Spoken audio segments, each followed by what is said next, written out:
Hello, and thank you for joining Workday webinar towards growth and optimism, lessons for success in HR transformation. I'm Rashmi, your host for today's webinar. Recent events have disrupted the way businesses operate and the way people work. With uncertainty as a norm, one thing is clear. Organizations must adapt swiftly to remain relevant and successful. As a result, HR must also transform and leverage technology to drive deeper business partnering. Today, we're excited to have a panel of experts join the conversation.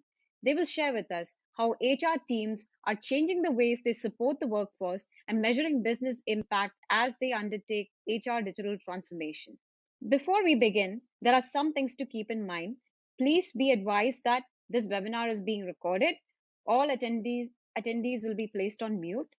At the bottom of your screen, there are multiple application engagement tools you can use. They are resizable and movable, so feel free to move them around to get the most out of your desktop space. Should you have any questions at any time, please type it in the Q&A box and we will endeavor to answer them during the Q&A session. And last but not the least, we have prepared a quick feedback and survey form. So please do give us your feedback regarding the webinar towards the end of the session. Completed forms will receive a token of appreciation from Workday. Before we get into the heart of the discussion, let us have a quick introduction of our speakers on the call. And I'll start with myself. I'm Rashmi, Value Manager at Workday. The value management practice is a team of business consultants that partner with organizations to help evaluate the business outcomes they can expect as they embark on their tech-led business journeys. While my own journey at Workday began 10 months ago, I have considerable experience in supporting technology led transformations and advising C suite in various consulting and industry advisory roles. I'm also pleased to have Kun Kitima join us today to bring the view of the HR practitioner. Welcome, Kun Kitima. Good morning, everyone. My name is Kitima Chatlek. I am Head of HR Human Resources Management at Advanced Info Service Public Company Limited in Thailand. Nice to meet you all today. I am also pleased to have Kun Jirapol join us today to bring his views and experiences on the topic for today. Welcome, Kun Jirapol. Thank you, Rashmi. Good morning. My name is Jirapon Tangtasawat. I'm a partner in workforce transformation practice in PwC Southeast Asia Consulting. I have been helping clients to design and implement digital HR solutions as part of their HR transformation journey. Also with us is Nikki Wakefield, Global Financial Services Advisory Leader from PwC. Welcome, Nikki. Thank you so much, Rashni. It really is a pleasure to be here with you today. Thanks for the opportunity to have this conversation. As you said, I lead PwC's global financial services advisory business. My personal areas of real passion and expertise are in the workforce space around organizational and digital transformation, and particularly in HR. As you can probably hear from my accent, I'm an Australian. I'm based in Singapore and have been here for the last 8 years. And I've also lived and worked in both the US and the UK. So I've basically spent the last 28 years working with clients to help them drive organizational and digital transformation, specifically with a focus on people and HR. Thank you all, and welcome to our webinar, everyone. We have seen the world coming to a more cautiously optimistic position with regard to the COVID-19 pandemic. Notwithstanding the latest news on Omicron, businesses are now looking forward with optimism towards a return to growth with the prevalence of vaccines and therapeutics. Businesses have been quick to respond, and digital has been at the forefront as a key enabler.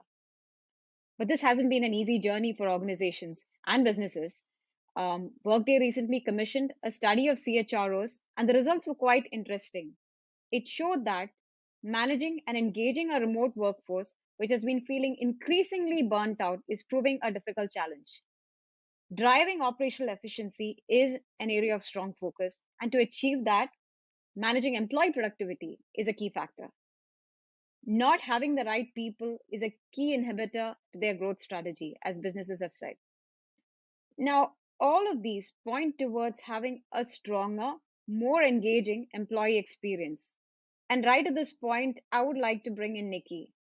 Nikki, if I could ask you a question. As a leader in the HR advisory space, what are the trends that PwC is seeing in the market? we recently conducted a future of work and skills survey, and there were three main trends that key business leaders talked about. The first one was about replacing humans with technology. The second one, which we're hearing a lot about from business leaders, is all about upskilling for this new digital world. And then the third one is about bridging between the traditional and the digital workforces, so the human and the digital workforces. And maybe let me elaborate on a couple of those things. So I think with the availability of affordable technologies, whether it's RPA, artificial intelligence, cloud, digital, and data, there's really been an opportunity created, and I think also a challenge to redesign business models. So our clients are working through, how do they successfully implement a digital workforce in their organization? And of course, how do they take advantage of the synergies between people and machines working side by side? So if we focus on the traditional workforce to begin with, us humans, there are significant concerns from leaders around upskilling the workforce.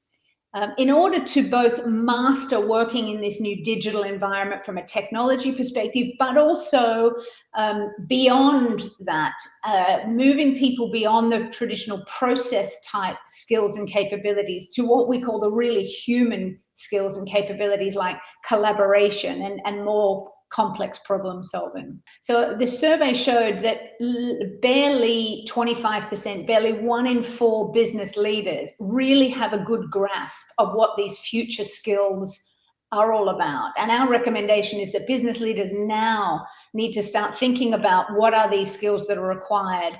They're no longer skills for the future, they're skills for now. Because that's going to be essential in really putting together these upskilling programs. And I think the last point I would make is, in this era of hyper-personalization, creating new employee experiences is really key in bridging between traditional and digital workforces. So with new technologies comes the upside that employees have better tools, better support around them from a digital perspective to be more effective and productive. They're excited about new business and operating models. And particularly what we're hearing is that they're excited about the new ways of working and some of the flexibility that comes along with that. I think the opportunity is for leaders to shape the employee experience, to have a positive impact on employee engagement, because we all know that an improved employee experience and engagement leads to better business outcomes. Thanks for that, Nikki. It's interesting that Nikki mentioned employee experience, as this is a trend we have also seen from the AchieveNext survey. Typically, the response to improving employee experience has been to deploy digital platforms, but that isn't always a successful strategy. I have a question linked to that for Kunjerapol. Kunjerapol, what has PwC been seeing in terms of the maturity of HR transformation globally and specifically in our region? In another recent workforce strategies benchmarking survey report, we measure 5 areas of workforce strategies. 1, planning. 2, purpose. 3, technologies. 4, talent. And 5, organizations. Companies in Asia Pacific responded that are making technology-related investments, and they are in the leading maturity levels. Around 30% of the responses said they are doing very well in the planning, technologies, and organizations. However, only 18% say they are leading in the purpose and talent management. Around 50% of these companies are either foundations or developing strategies for these 2 areas. It shows that the investment focuses on the efficiencies of the organizations, achieving corporate API and targets, but did not focus enough on the soft side of the purpose and employee development. This is in line with your findings in the AchieveNext survey, which said more than 30% of the strategic factors to achieve company growth were improving on operation efficiencies, where only 18 and 12% are focuses on the human capital investments and employee upskill were considered the strategic factor. In short, it's good that companies are investing in technology-related projects to help the employees work easier and better. However, employee experiences require more than technologies. It requires proper strategies to get the employee to see the purpose of the company and they feel they are engaging and growing together with the company success. Now, let us shift gear and hear about the HR transformation at AIS from Kun Kitima. AIS has been moving from being a mobile operator to being a digital service provider via a multi-year transformation journey. Kun Ketima, if you could please tell us about the workforce-related challenges you have faced as the head of human resource management at AIS and the business triggers that led to the decision to change and transform. Thank you, Rashmi. AS is a 30 years old company. We are the number one telecommunication in Thailand. Back in the 2015, our CEO announced a new vision as to become the most admired digital service provider in Thailand. This is a huge change for AIS, transforming from mobile or telecommunication to digital service provider. So they initiate many things regarding to the transformation internally and externally.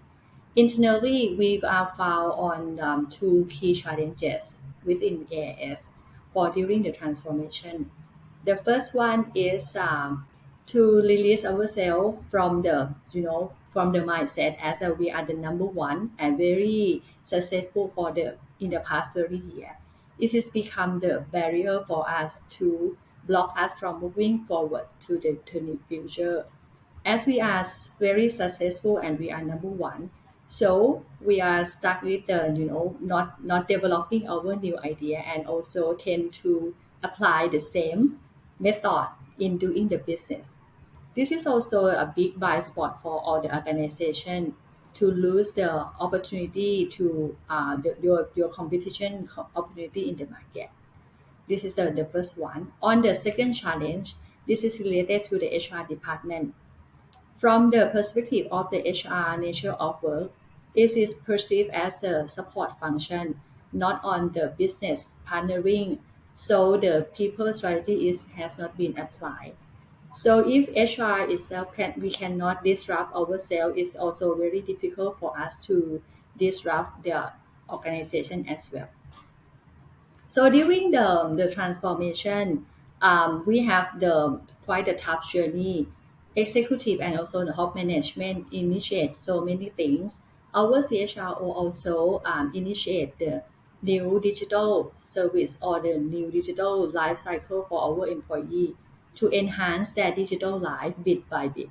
And Workday is the latest one that we implement back in the December 2020 in order to manage and apply the digital employee service process. As I say, it is the not the easy, it's quite a tough because we would need to require most of the behavior change in the organization. The key change would be we moving from the on-premise system to be the on-cloud system. The system empower our manager to manage their own team data by themselves anywhere, anytime, right? Also enable our people to manage their own data as well. And also transform HR from the supporting function to be the business partnership. Based on the implementation guideline, our CSRO requires on the zero customization. So it means the HR team would need to review, adjust, and also change our working procedure to fit with the global standard.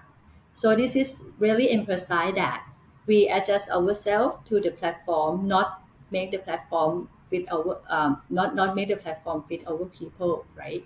Because we believe that the system that we have is a global system and already have the simplify and the good standardization across the globe. When we implement the Workday, it's happened. Our go live time is happened in December 2020, which is during the pandemic of the COVID-19. This is also bring to us the huge challenge again. um, Fortunately, we implement some of the digital transformation and also apply many digital tools to our people before. So it's bring us to shift the mindset from need that we can work remotely and also successful deliver the projects as well. So if you ask me what would be the key success factor on the HR transformation in the past few years, I would say on the three things. One is on the transformation. HR transformation is not only the HR agenda, it is also become the company agenda as part of the digital transformation. Second one, very strong support from our top leader and also manager level. Our top management, they walk the talk and provide the fully support to the working team. Our CHRO is the sponsor of the project as well. And the last one would be on the employee engagement and communication strategy that we put in place. We would need to ensure that we engage all level of the employee and have the right stakeholder management and communication plan in place. And the last one, don't forget to engage your HR as well because they are the key person to help and deliver on the HR transformation. Kunjurapol, we often hear that HR teams are unable to gain consensus and approval for their efforts since HR is competing with so many other investment priorities in the business. What have you seen some of the more successful clients do to ensure their efforts don't just get stuck? Thank you, Rashmi. A successful transformation often comes from the top-down directions, and it does require a significant consideration on ecosystem of the organizations. One of our clients in the healthcare industry has carefully laid out the multi-year plan for its digital transformations. In their mindset, the digital transformation is not just implementing technologies for any specific department. It is entire organizations to change together, but in phasing approach. They identify upfront what need to change from the perspective of process, technologies, and people. They initiated the early stage of transformation by redesigning the business process on the paper first to get some ideas of the new business models. And then they're implementing technologies projects at the same time as upskilling their people. The people matters receive equal investment priority as any other projects because the plan has been laid out in advance since the beginning. The management recognized that without the people adapting to the new technologies, the transformation would not have the maximum impact and they would not achieve the desired level of return of investments. What we've just heard is really aligned with what we at Workday have seen as well. As value managers, we work with our clients to help them understand and convey the true value of transformation. And we notice a few things. One, total cost of ownership is a well understood concept, but it focuses purely on technology.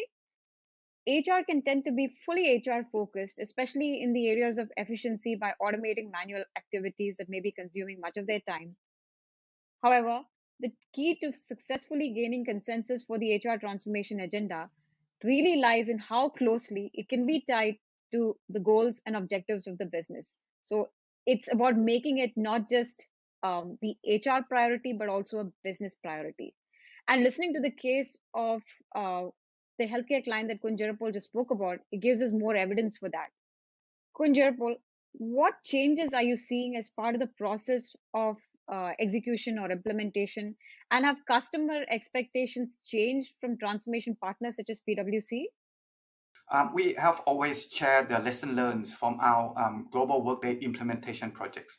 We always say that change management should start from day zero. We have seen some projects leaving the communication or training just before the go-live periods. It did not leave enough time for employees to embrace the new concepts or new operating models. Let me say this again. Changing technology platform is always a part of transformation journeys. Therefore, we leverage the strengths of modern technologies and apply to the business processes. So during the architect stage of Workday implementations, we often redesign new processes to be lean and efficient. However, it is easy to say than to execute. It requires a strong change champion and executive sponsorships to drive the changes. Conducting change management at the beginning of the project will help to accelerate the transformation projects. Workdays also provide the project team trainings upfront at the discovery stage, so the clients get to see the target operating models before the project start. In addition, Workday deployment models continue to keep HR users engaged throughout the implementation projects. With the cloud-native characters, users are involved doing the designs and configurations. We presented the prototype in the customer confirmation sessions, allowing users to look and feel of the target operating model and the platform that they'll be using. This helps clients to accept the solutions and communicate to others throughout the project period. Now, transformation doesn't end with execution, especially since HR needs to drive very business focused goals. And this has changed the measures for success in any transformation. At Workday as well, we try to keep organizations focused on this aspect from day one. Realization of value is a culmination of various factors. And when we assess the benefits of transformation, we often see that successful organizations are the ones that kept the strong momentum. I would also love to hear from our panelists' experience of working on such transformations so we could make it a bit more real for our audience. Kun Ketima, if you could help me out here, can you describe some of the benefits you have experienced from the HR transformation at EIS? The HR transformation as AS has led to an overall improved employee experience. Other benefits also included the first one is to streamline HR function with standardized global process, which is very important because we when we apply we can simplify and also make our life easier. The second one is we achieve end-to-end process automation to the employee life cycle. The third one is increased autonomy and empowerment. We enable our workforce to manage and also manager to manage their own data. The fourth one is we have the reliable one single source of data. So it's really reducing system maintenance effort that we have to spend. And the last one is, I think this is very important as well, is we reducing report preparation time and also engage more richer analytics data for the decision making as well. Nikki, do you have anything to add based on your experience with other clients? One of the most recent examples where we worked and supported a global real estate company with their Workday platform rollout. And it was rolled out to over 170 offices around the world. I think one of the key strengths of the Workday solution is the global business process framework and all the data that resides in a single environment.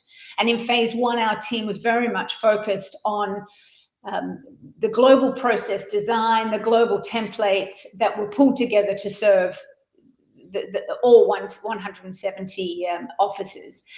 In reality, when we rolled this out in Asia, as we always do, we faced some regulatory nuances and also some local culture nuances. So we had to revisit some of the global processes and the payroll templates in order to accommodate those needs. And at the end of the day, we were able to maintain the majority of the global design, but we did allow for some minor adjustments, which I think was to the great benefit of the client.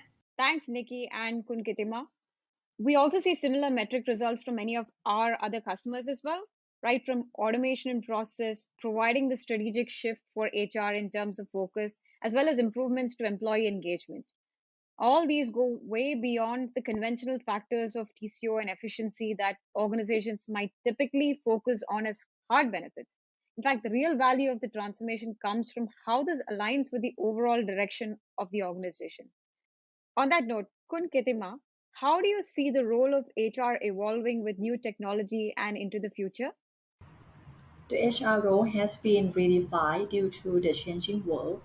It is remarkable that we can predict that the HR role tend to be disappear with when technology is in place, right, and replace our function. However, the HR role will not vanish, but it would be upgraded to be the HR business partner. That HR itself, you must ask ourselves that are we ready to become the HR business partner? Get a chance to present in the business meeting, acknowledge and also take a part in the setting organization goals, providing information in terms of the data analytics for the executive decision. This is the thing that we would need to really ask ourselves and make sure that we are ready for those kind of the change. As for the future of the HR strategy in AS, AS plan to implement hybrid working environment where employees can work anywhere and anytime as part of the digital disruption. Reskilling and also investing in our people would promote maximum human capital development. That would be make our people and organization can grow together in the future. Great. And on that note, I wanted to say that we are at the end of this webinar discussion and we are now open for any questions. Please submit your questions in the Q&A box and we will try our best to answer them now.